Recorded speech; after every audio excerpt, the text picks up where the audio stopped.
the glove of Bressler. 1 run comes in. Here comes Bodenhausen, and that'll do it. A mission accomplished. The first three-peat in big league history belongs to St. Joe. We came into the summer knowing that we had the potential to do it again in our first three-peat. Feels amazing, especially with all the fans here and a crowd of what felt like the whole stadium was packed. It's amazing. I mean, we don't toot our horn enough about how cool St. Joe is, and so this is just a small glimpse into what St. Joe, the potential of it, what it could be.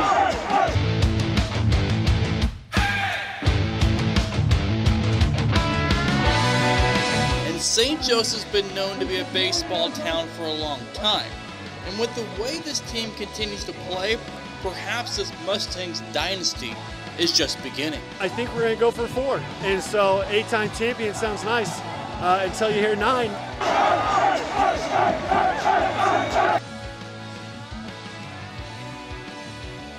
Welcome into the St. Joseph Mustang Show, sponsored by Getz Credit Union Ventura Foods. Chris Roush joining you once again this week, and what a show we have in store for you. The Mustang season in the middle of the postseason right now, wrapping up the 2023 season. But before we get to the postseason and fighting for a Mink League championship, Mustangs always pride themselves on being a family. Well, look no further than the last name Johnson. Matt Johnson, the Mustangs manager, the first Mustangs manager in team history. Final season coming in 2017. Now his son Jace playing for the Mustangs. They loved it. They were glad to be here. They were glad to be a part of the moment and for that full circle thing to come and play. There's a nasty breaking ball by Johnson. The Mustangs pride themselves on being a family environment, and if you need evidence of it, look no further than Jace Johnson. I started summer ball with Band Johnson Raiders. Raiders season ended, and then I ended up contacting Johnny, and he needed some arms, so I showed up. Johnson, the son of former Mustangs manager and St. Joseph Baseball Hall of Famer Matt Johnson, grew up around the Mustangs at Phil Welch Stadium, and now he's playing for them. No balls and 2 strikes. Catches the outside corner, strike 3 called.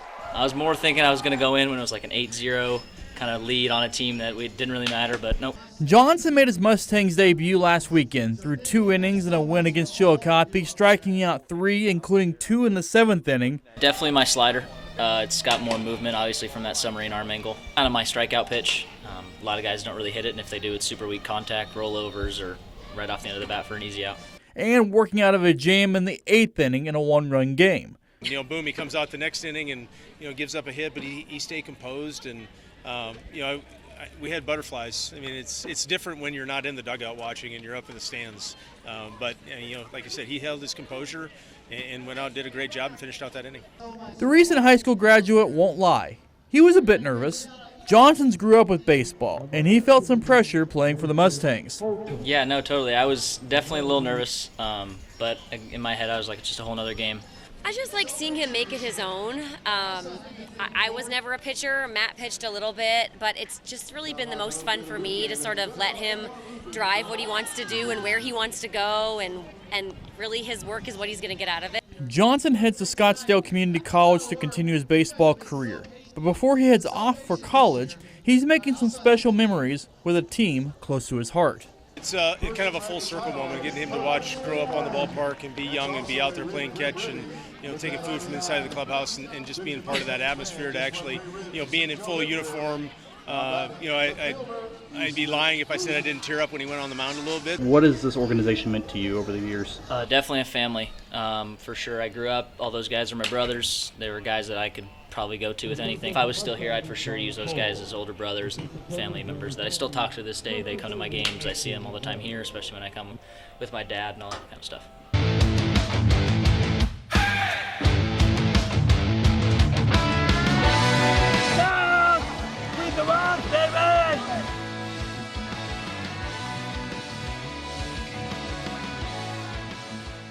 Don't go anywhere, because coming up later on the St. Joe Mustangs show, Stan Weston. He's been a signature part of the Mustangs organization for years.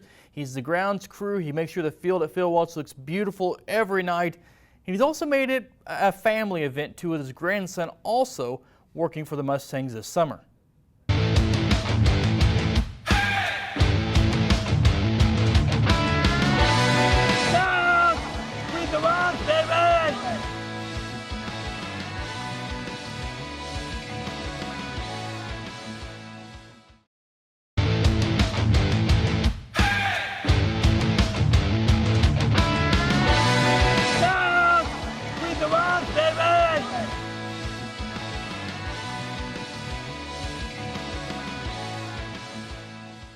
Welcome back into the St. Joseph Mustang Show, sponsored by Getz Credit Union and Ventura Foods. Chris Roush being joined now by, what do we want to call you? The photographer, arguably the guy who's caught every memory for the last several championships for the Mustangs, Nick Ingram. Photographer needs to be a bigger title for you, but Nick, good to have you on the show. Thank you. Thanks for letting me come on. Let's see, we were talking about it off air, but you've been Mustangs photographer 2017, 2018, 2019. 2021 and 2022. This year you stepped away a little bit, but you were able to come back for the postseason run so far. What really got you involved with the Mustangs? So I came to the Mustangs just as an opportunity to grow my portfolio for photos. In 2016, it was coming off the Royals championship, so my dream job was to be a photographer for a professional team like the Royals, and I thought the Mustangs would be a perfect spot to really grow my portfolio and grow my experience. Did you feel like this was going to turn into what it did for you? Because, like you said, you started off just photography, but again, I feel like that doesn't really capture everything that you did for the Mustangs either. Just saying photographer doesn't quite carry what you did, though. Yeah, definitely. I mean, I didn't know what to expect, honestly. I kind of went in there as a green photographer. I'd only done photos for the Griffin News at Missouri Western, so I didn't know what really to expect, but not what I have experienced the last, six seasons. The fans are great. The team embraced me. They brought me right in on board. I mean, it felt like I was part of the team, and that was really special for me. You look at that 2017, 2019, 2021, 2022 so far, just what memories stand out to you so far? They've all, every season, whether they've won the championship or not, they've all been special in their own ways. But I think I kind of hold on to the 17 team the most. That was the team that really brought me in on board. They acted like I was one of them, and they even included me in the celebration after their championship. So I think that team really holds a special place. That was Matt Johnson's last year as the manager too. Just take me back through what that season was like building up, because hard to believe it's been that long since 2017. To me, 2017 is not that far away, but it is now. Yeah, I mean, even then I felt like I was still pretty inexperienced and new, but I mean, those guys loved on me and they loved their photos, and having Matt Johnson, let me take batting practice with the team. And how'd you do? Terribly. I only had like maybe 3 hits, but we need the video. Yes, I have that on GoPro. So that's awesome. Yeah, but it was a really special team. I went on the road with them, and like I said, it was just like I was one of the team. Take me through kind of who are the guys that really stood out to you on the field playing wise from that year too? Probably Valdo Rea, pitcher. I mean, he was like my big brother. Even though I think I'm older than him, but it's fine. Hey, yeah. It's like that whole team, that whole roster. I mean, any of those guys I could pick out, and they would be like, "Hey, Nick, how's it going? And thank you so much for what you do." And I think that was probably the biggest shock for me, was the players thanking me for just being there and taking photos. I thought it was just kind of a little thing, but those guys, they loved it. When did you start feeling you were getting into a groove with capturing those moments? Because obviously through this whole interview, I'm going to have a lot of photos. You guys are going to see them too. Pretty incredible. When did you start saying, okay, I feel like I'm capturing these moments in the perfect way? I still don't. Fair answer. I do think like I've started getting comfortable probably 18, 19. I felt good about where I was, and I got the best feel for the field. And I think a place like Phil Welch is great for a photographer, because we're allowed to go almost anywhere to get different angles that you can't get at other stadiums. So I'm still learning. I feel like there is no stopping and trying different lighting, trying different angles. That's the biggest part for me, is just continuing to improve.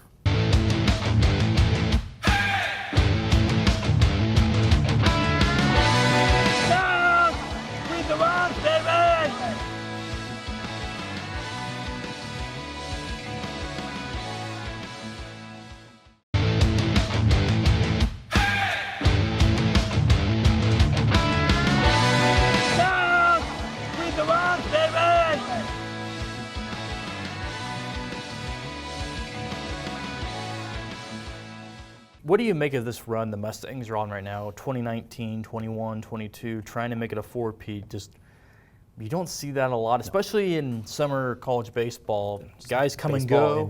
In general. Right, yeah. It's just so many guys come and go. What do you make of this run? To me, it's something really special, especially for St. Joe. I mean, Kai says it all the time that we're a baseball town, and something like the Mustangs, it makes that really true. And I think it's special for St. Joe to have such a successful team in town right now. You talk about that part. You're a St. Joe guy, born and raised through it, Benton High School. What does the Mustangs mean to you from that perspective? Yeah, I mean, I'm a born and raised Southsider, and having Phil Welch on the South Side, for me, it's really special. And now, you know, my photos are still hanging in the stadium, and the banners and the sign outside, and I think that's really special for me because, you know, my grandpa has season tickets, my parents have season tickets, so they go to games and they can see what I've done still there. Do you have any favorite memories as a fan from the Mustangs time, or even before the Mustangs? Because obviously, like you said, baseball's been a big thing. The Saints for years, Black Snakes for a few years through there. But any favorite memories? I think just having those regular fans there every game is really special. Like TJ. TJ's my best friend at that stadium, and seeing him at the games and excited, and the team, you know, rallies around him all the time and includes him and stuff. I think that's really special, and I think that's what really makes the team special. No, I mentioned it at the beginning. You stepped away this year, got a new job opportunity because you did work here with us for several years. Do you miss being out there every night during the summer? Not on a night like tonight when it's 100 degrees. Right. But part of me misses it for sure. The crowd is always amazing to be behind or be around, and there's always an energy at those games. The crowd loves the team; they're into it. They'll jaw at the umpires too, so it's definitely a great atmosphere to be around. And I miss it. I had a great opportunity for a new job, and I couldn't pass it up. So that it was tough, but yep. What do you think of the 6,013 fan record that the Mustangs broke? That night, I wish I was there because I just thought that was crazy. I mean, the biggest crowd I think I saw was 4,500 people. So just seeing that many people in that stadium would have been amazing. I remember Frozen Night in 2014. Were you there for that one? No. That was I was interning, and that was one of the wildest. We had a lot of stuff going on that night. Things just every which way. That was, I think, 5,000 plus. But the fact that the Mustangs are still building, even with COVID shutting things down, because some ball teams across the country didn't come back. I mean, COVID shut down a lot of small businesses, and there was, I don't think Kai ever had a question about it, but there's always that unknown of what happens when you lose that year. What happens to the fans? What happens to the interest? It seems like the interest has just started peaking, not even peaking yet. Why do you think that is at St. Joe? Even before then, it was still good crowds, but there's something different right now. Yeah, I wish I could explain that. I was concerned as well in 2020 because, you know, nobody knew what was going to happen that year. But I think it's just something to say about Kai and his team around him and Johnny being able to keep the community interested, and also since the Mustangs take a bigger part in the community with reading programs and everything, I think that's what really helps anchor the Mustangs in the community. Nick, we'll get you out of here on this final question. Favorite photo, favorite moment that you've captured at Phil Welch Stadium? Oh, there's so many. There's several that I have printed large scale and are hanging in my house. Those are probably my favorites. The one that kind of comes to mind is Jordan Maxson.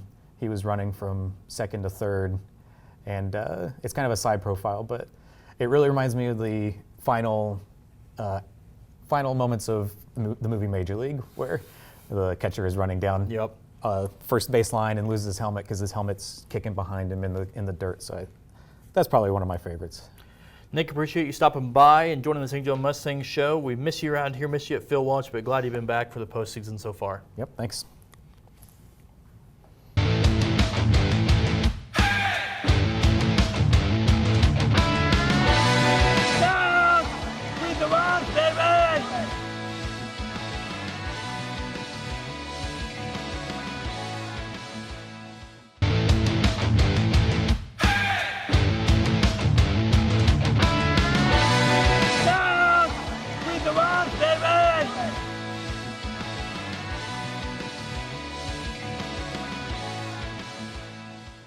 Welcome back. Stan Weston's been involved with baseball in and around St. Joseph for decades. He's a St. Joseph Baseball Hall of Famer going into the Hall of Fame this season. He's also played a big role for the Mustangs. You see how the field looks every night you go out to the ballpark? Well, that's because Stan and his crew gets it ready. He's in charge of all the maintenance and the groundskeeping for Phil Welch Stadium. And he also brought in his grandson Caleb this summer to be a part of the Mustangs crew, and Caleb also working for the Mustangs. It's an experience that I'll never forget. Keep going, you're going to want to ride home. You'll probably recognize Stan Weston, a baseball lifer, Mustangs groundskeeper, St. Joseph Baseball Hall of Famer. And if you've ever bought a snow cone at the Mustangs game recently, you probably know Caleb, who happens to be Weston's grandson. It's really neat to have him here all the time, and I mean, he's living with us for the summer and making a little money and so forth. It's a summer job, and he really enjoys it. We enjoy having him. It's been a pretty cool experience for these two, working at the ballpark together. They make you laugh, and they make you want to be here. They don't want to drive you away just like, why do I have to work here? They want you to always be here with a smile on your face and just wanting to work. Besides baseball, Weston is heavily involved with Midwest Adaptive Sports, an organization that's helped Caleb out tremendously. I didn't know a whole lot about adaptive sports until he came along. And I learned so much from him in his early days. If you tried to tell him he couldn't do something, you're going to have a fight on your hands. And so I've learned not to tell him that.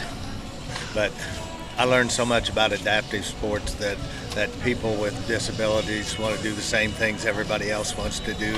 Sometimes we just have to help them do it. He's the reason I got into wheelchair basketball. In the past 9 years, like, I wouldn't have that if it wasn't for him. And so I'm grateful that he opened my eyes to that and latched on to something that I truly will never forget. They share a special bond through sports, whether it's Caleb playing or them working together with the Mustangs or even going to the College World Series. The championship series with all those people, just being there and witnessing a championship live is something that you will never forget. And some might say it's hard to work with family, but for them, it's a wonderful experience. The people you meet along the way can really just drive you to come back here for more summers.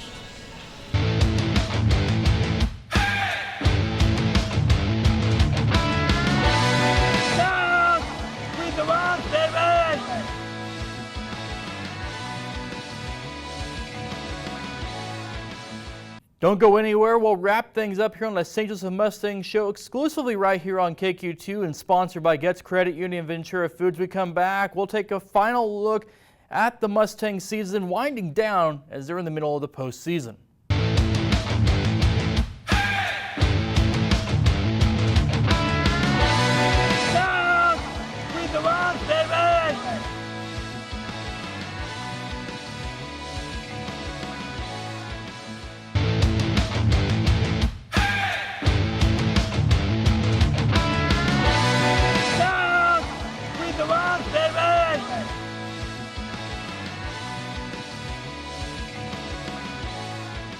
Welcome back into the St. Joseph Mustangs show, sponsored by Getz Credit Union and Ventura Foods, exclusively right here on KQ2.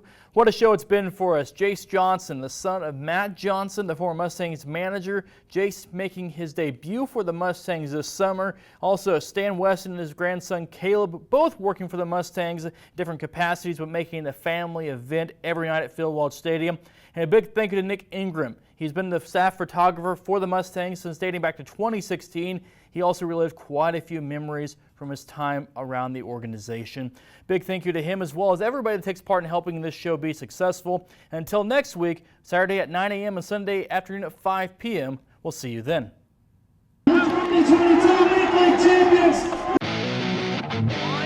Off the glove of wrestler, one run comes in. Here comes Bodenhausen, and that'll do it. A mission accomplished! The first three-peat in big league history belongs to St. Joe! We came into the summer knowing that we had the potential to do it again, and our first three-peat feels amazing, especially with all the fans here and a crowd of what felt like the whole stadium was packed. It's amazing. I mean, we don't toot our horn enough about how cool St. Joe is, and so this is just a small glimpse into what St. Joe, the potential of it, what it could be.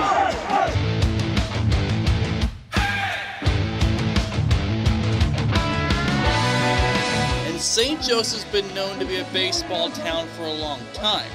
And with the way this team continues to play, perhaps this Mustangs dynasty is just beginning. I think we're going to go for 4. And so 8-time champion sounds nice until you hear 9.